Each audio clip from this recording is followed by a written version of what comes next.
The letter trembled in my hands, its yellowed edges worn soft from years of being hidden away. My grandparents' familiar handwriting blurred as tears welled in my eyes. The trust fund they'd set up for my education, nearly $500,000, had never reached me. Instead, I'd spent the last 2 years working at my parents' porcelain factory, my dreams of art school gathering dust like the china we sold. I heard the click of my mother's heels on the hardwood floor before she appeared in the doorway of her home office. "Lila, what are you doing in here?" "Looking for the truth," I said, holding up the letter. "How long were you planning to keep this from me?" Her perfectly painted lips tightened. "You shouldn't be going through private papers." "Private?" This letter was addressed to me. My voice cracked. "From Grandma and Grandpa Harper. Before they died." She crossed the room in 3 quick strides, reaching for the paper. I pulled it away, backing up against the mahogany desk. "You're being dramatic," she said, smoothing her silk blouse. "Your father and I made the best decision for the family. The business needed." "The business?" I laughed, but it came out hollow. "You mean the business that Desmond gets to run while I inventory teacups? Your brother has been groomed for that position since he was born with the right chromosomes?" The sharp crack of her palm hitting the desk made me jump. "That's enough. We gave you a position suited to your capabilities. You should be grateful." My father's heavy footsteps approached. "What's all this commotion?" "She found the Harper letter," my mother said, her voice tight. He paused in the doorway, his face darkening. "I see. Did you think I'd never find out?" I asked. "That I'd just keep playing the good daughter forever?" "We did what was necessary," he said. "The company was struggling. That money saved jobs, including yours." "It wasn't yours to take." The words burst out of me. "You stole my future." "We secured your future," my mother snapped. "This ridiculous dream of becoming an artist. We protected you from yourself." I looked between them. These strangers wearing my parents' faces. "Protected me? You betrayed me. Both of you." "That's enough," my father growled. "You will not speak to us this way. We are your parents." Parents don't steal from their children. I folded the letter carefully, tucking it into my pocket. "I'm calling Grandma Eloise. Don't you dare involve her in this," my mother warned. "Why not?" "Afraid she'll tell me what else you've been hiding." My father stepped forward. "Lila, if you walk out that door..." "You'll what?" "Take something else from me." I grabbed my purse from the chair. "There's nothing left to take." As I headed for the door, my mother called out, "Think about what you're doing. You have responsibilities here." I turned back one last time. "You're right. I do have responsibilities to myself, to Grandma and Grandpa's memory, and to the truth. I'm done letting you bury all 3. The door slammed behind me with a satisfying bang. My hands shook as I pulled out my phone and dialed my grandmother's number. The trust fund wasn't just about money. It was about choices, dreams, and the future my grandparents had wanted for me. A future my parents had stolen. As I waited for Grandma Eloise to answer, I watched the sunset paint the sky in fierce oranges and reds. Something inside me had shifted, hardened. My parents thought they'd buried my dreams along with that letter. They were about to learn how wrong they were. Grandma Eloise's kitchen smelled like cinnamon and possibility. 2 weeks had passed since I'd left my parents' house, and for the first time, I could breathe. I watched her roll out cookie dough, her hands steady despite her age. "Your art school application arrived this morning," she said, cutting perfect circles with a biscuit cutter. "It's sitting on your desk upstairs." My heart skipped. I didn't think they'd respond so quickly. The universe has a way of moving when you're ready. She paused, flour dusting her apron. "Your brother called again." I focused on arranging cookies on the baking sheet. "What did Desmond want?" "To make sure you're okay. He's worried about you." "He's had 20 years to worry about me. Funny how he starts now." The doorbell rang, and my grandmother wiped her hands. "That'll be him." "What?" "I invited him for tea." She headed toward the door, leaving me standing there with flour-covered hands and a racing pulse. Desmond filled the doorway like he filled every room he entered, with practiced confidence and our father's expectations. But today, something was different. His usual pristine suit was wrinkled, his tie loose. "Hey, Lils," he said, using my childhood nickname. "Don't." I turned back to the cookies. "You don't get to pretend nothing's changed."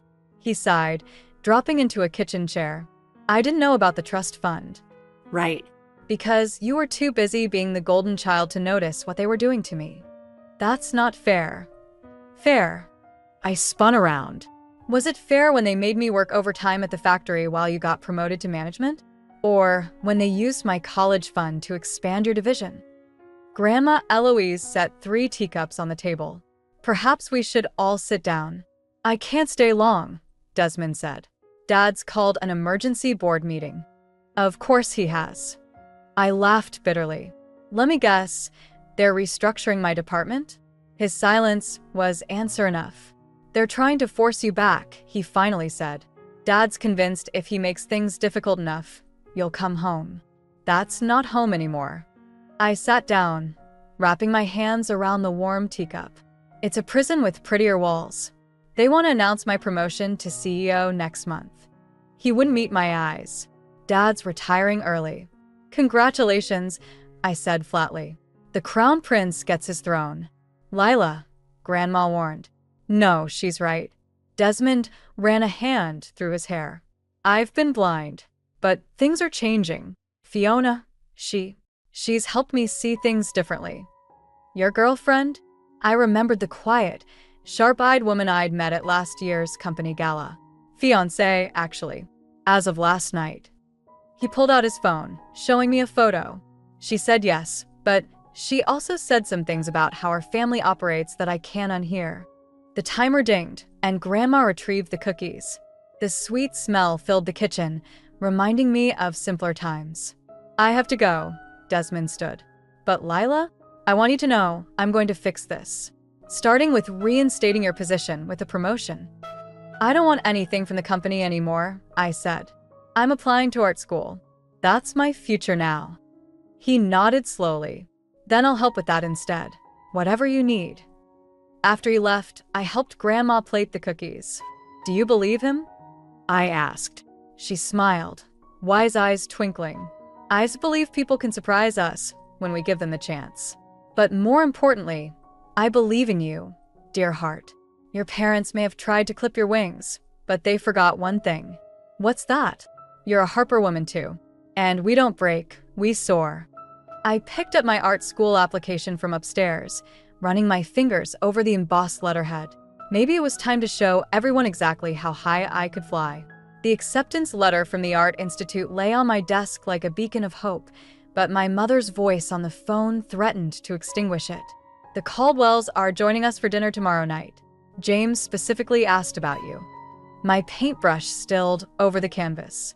James Caldwell, heir to our biggest competitor and my parents' idea of a perfect match. "I'm not interested in being auctioned off to save the company." "Don't be dramatic, Lila. James is a perfectly suitable." I got accepted to art school. The words burst out before I could stop them. "Full scholarship." The silence stretched like pulled taffy. "Your father will be very disappointed. Add it to the list." I hung up, my hand shaking as I set down the phone. Fiona appeared in my doorway, 2 mugs of tea in hand. She'd been visiting more often since Desmond's promotion, and I'd grown to appreciate her quiet wisdom. "Bad news. They're trying to marry me off to James Caldwell." She settled into my reading chair. "The merger makes sense. Your parents' company is struggling, and the Caldwells have the capital to save it. I'm not a business asset to be traded." "No," she agreed. "You're not. But your mother's desperate." I overheard Desmond talking about the company's finances. "They're worse than anyone knows." My brush moved across the canvas again, angry strokes of red and black. "That doesn't make it right." "Of course not. But understanding your enemy's desperation can be useful." The doorbell rang downstairs. Grandma's voice floated up, followed by familiar footsteps. My father appeared in the doorway, his presence filling the room like smoke. "Hello, Fiona," he said coolly. "Would you give us a moment?" She squeezed my shoulder as she left, a silent show of support. "The Art Institute." He held up my acceptance letter. "This was delivered to the house." You open my mail? We're still your parents, regardless of your current situation. He placed the letter on my desk. This ends now.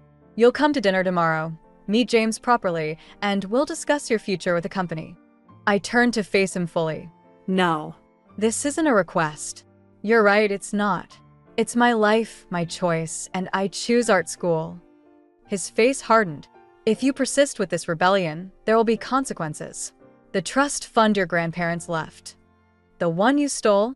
I laughed bitterly. Go ahead, threaten me. I don't need your money anymore. I earned this scholarship myself. You ungrateful. He stopped, composing himself. Your mother and I have sacrificed everything for this family's legacy. You owe us. I owe you nothing. I picked up my acceptance letter.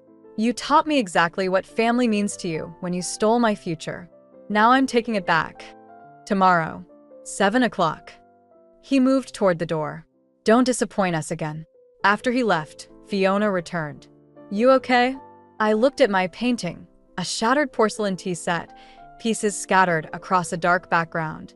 I will be, but I need your help with something. Name it. Tomorrow night, I'm going to make sure everyone knows exactly what kind of people my parents are. Will you help me? She smiled, a glint of steel in her eyes. Desmond was right about you. You're not just talented, you're dangerous when pushed too far.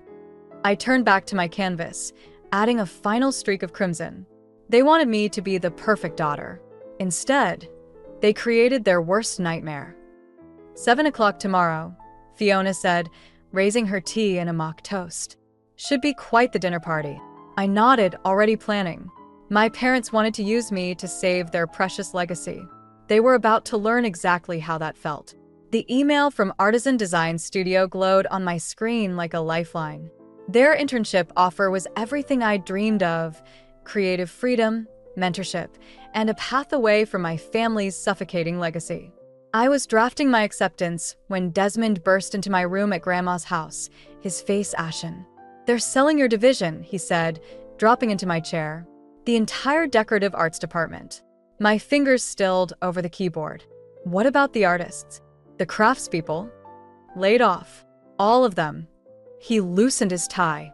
Dad's spinning it as strategic restructuring, but it's punishment. For you. 30 people losing their jobs because I wouldn't play dress up with James Caldwell? The familiar taste of bile rose in my throat. When? End of the month. Unless I come back.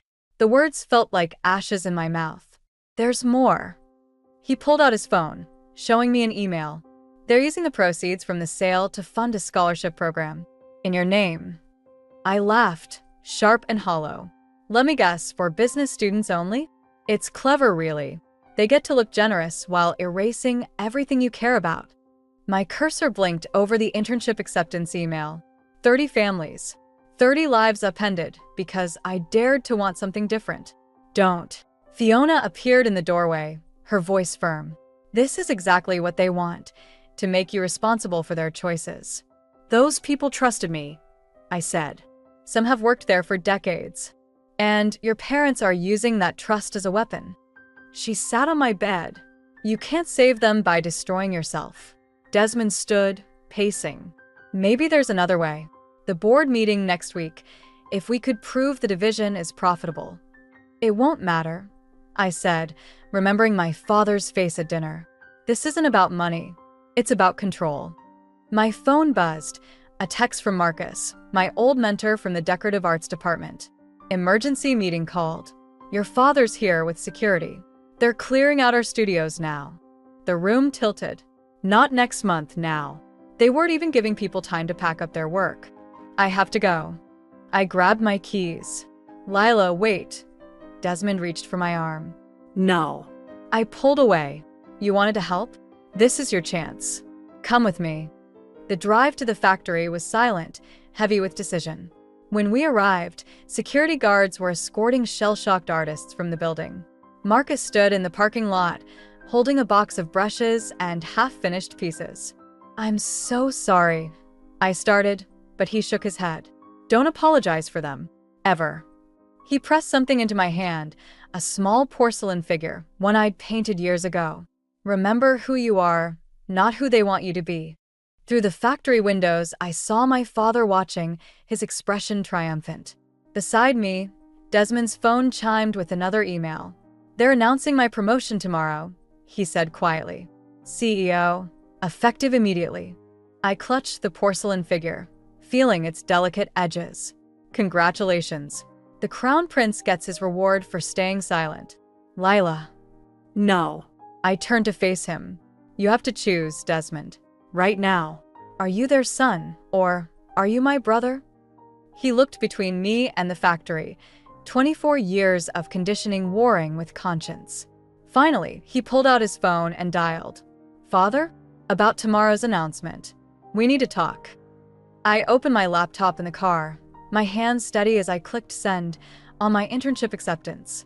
Some things, once broken, can't be fixed, but they can be remade into something stronger, something truer, just like porcelain in fire.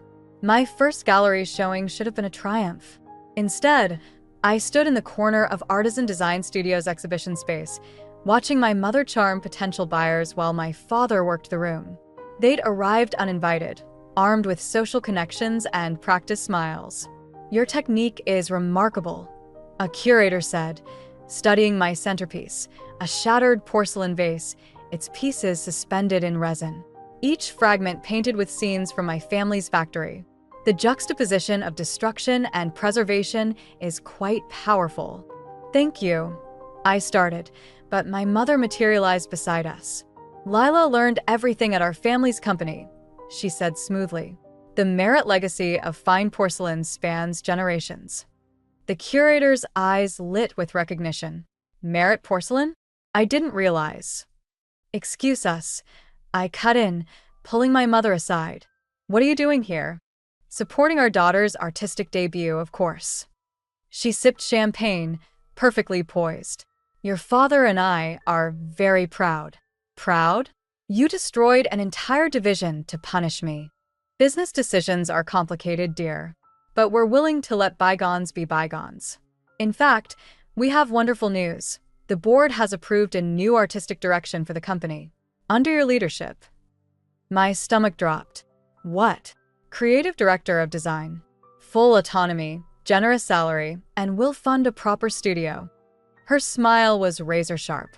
"All those artists you're so concerned about? You could rehire them." Before I could respond, Desmond appeared, Fiona beside him. "Don't do it, Lils. There's something you need to see." He handed me his phone. On the screen was a contract. My parents had already registered trademarks for my artistic signature, my exhibition titles, even the distinctive style I developed at Artisan. "They filed these last week," Fiona said quietly. "If you take their offer, everything you create will belong to Merit Porcelain." "Insurance," my father said, joining us. "The company must protect its investments." I looked around the gallery, at my work, my vision, my truth laid bare on these walls. "You're not here to support me. You're here to own me." "We're here to bring you home," my mother corrected. "Where you belong." "Those artists trusted me," I said. "Their families can be provided for," my father finished. "Under the right circumstances." The curator approached again, but stopped short, sensing the tension. Other guests were starting to notice, conversations dying as they watched our family drama unfold. "Time to decide, Lila," my father said. "Family or fantasy?" I walked to my centerpiece, touching the smooth resin surface. Inside, the broken porcelain told stories of tradition twisted into control, of beauty born from destruction, of truth hidden in plain sight. "You know what I realized?" I said, turning to face them. "You never wanted me to succeed. You wanted me to need you. Don't be ridiculous." "But I don't, and I can prove it." I pulled out my phone, dialing Marcus's number on speaker. "It's time." "We're ready," he answered. "All of us." My mother's champagne glass froze halfway to her lips. "What's this?" "Remember those artists you fired? They're opening their own studio. With me." I smiled, feeling lighter than I had in months. "Turns out talent doesn't need your name attached to it." You can't, my father started. Actually, I can. And one more thing. I nodded to Desmond, who stepped forward. I resign as CEO, he announced. Effective immediately, the gallery erupted in whispers. My mother's perfect mask cracked, just slightly. You ungrateful. No, I cut her off. We're not ungrateful. We're free. I walked away from my shattered vase, leaving my parents standing beside the pieces of their carefully constructed control. Sometimes I realize the most powerful art isn't what you create. It's what you refuse to let others destroy. The engagement party invitation felt like a loaded gun in my hands. Desmond and Fiona's names were embossed in gold, but my parents' fingerprints were all over it. The venue, our family's estate. The date, exactly 1 month after they'd shut down my artist studio before it could even open. You don't have to go, Grandma Eloise said, watching me from her kitchen doorway. Actually, I do. I showed her the newspaper clipping Fiona had secretly sent me. Tomorrow's announcement. Merit Porcelain to establish charitable foundation using recovered trust fund assets. My trust fund. The one they'd stolen twice now. They're going to announce it at the party, I said. Use my money to make themselves look generous while my artists struggle to pay rent. The doorbell rang. Marcus stood outside, looking older than he had a month ago. They served us cease and desist letters this morning.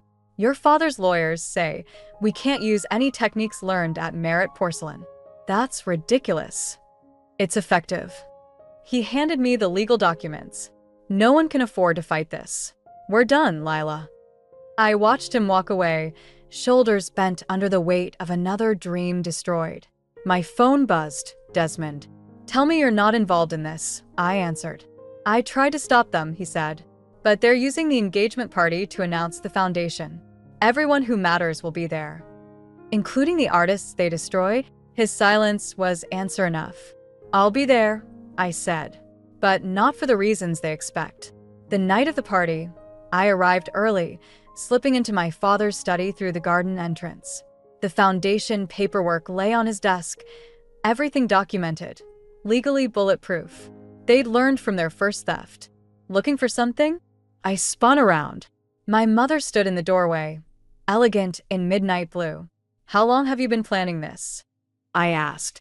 Since you tried to start that ridiculous studio. She stepped closer. Did you really think we'd let you destroy generations of tradition with your artistic rebellion? Those people trusted me. Those people were beneath you.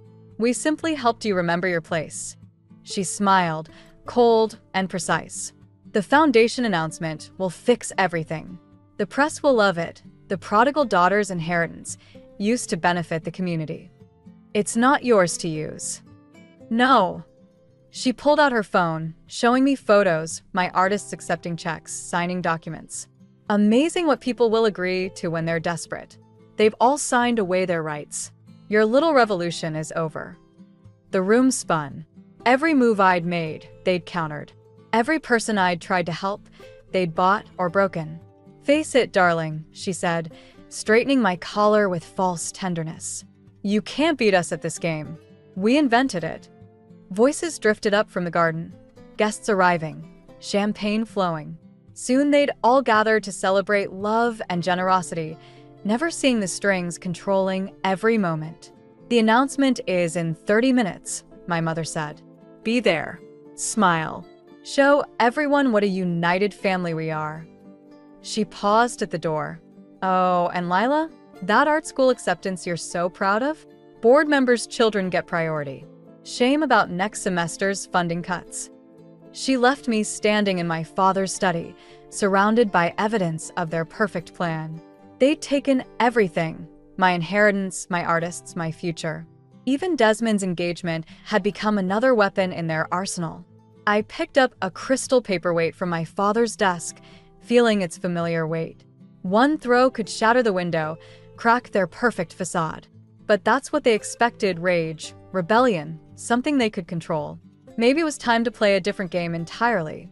The engagement parties sparkled with calculated perfection. Crystal glasses clinked, society photographers circled, and my mother presided over it all like a queen at court. I watched from the garden's edge as my father took the stage, tapping his glass for attention. "Before we celebrate Desmond and Fiona's union," he began, "we have another announcement." Fiona caught my eye across the crowd, giving a slight nod. My phone buzzed a message from Marcus. "We're here." "Merit Porcelain has always believed in giving back," my father continued.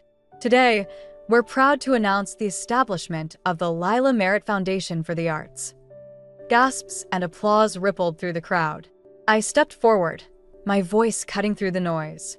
"How generous of you to give away something that isn't yours." The applause stuttered to silence. "Lila," my mother warned, but I was already moving toward the stage. "Tell them," I said. "Tell them where the money really came from." "This isn't the time." "It's exactly the time." I turned to face the crowd. "That foundation money? It was stolen." Twice. First from my grandparents' trust fund, then from the artists they forced out of work. My father gripped the microphone. "Security won't be necessary." Marcus emerged from the shadows, followed by dozens of others, my artists, each carrying their work. They lined the garden paths, silent testimonies to what had been destroyed. "What is this?" my mother hissed. "This is your legacy," I said. "Not porcelain. People." Desmond stepped forward, Fiona beside him. "She's right. I've seen the documents, the real ones. Everything they're announcing tonight was built on theft." "You ungrateful." My father started, but Desmond cut him off. No, Dad. "We're not the ungrateful ones." He pulled out a folder. "These are my resignation papers. And this," he held up a USB drive, "is every email, every document showing how you systematically stripped Lila's inheritance and used it to manipulate us both." The crowd murmured. Phones appeared, recording everything. "You're bluffing," my mother said, but her perfect mask was cracking. "Am I?" I nodded to Marcus, who projected images onto the garden wall. Emails, contracts, bank transfers. Grandma Eloise kept copies of everything. She was waiting for the right moment.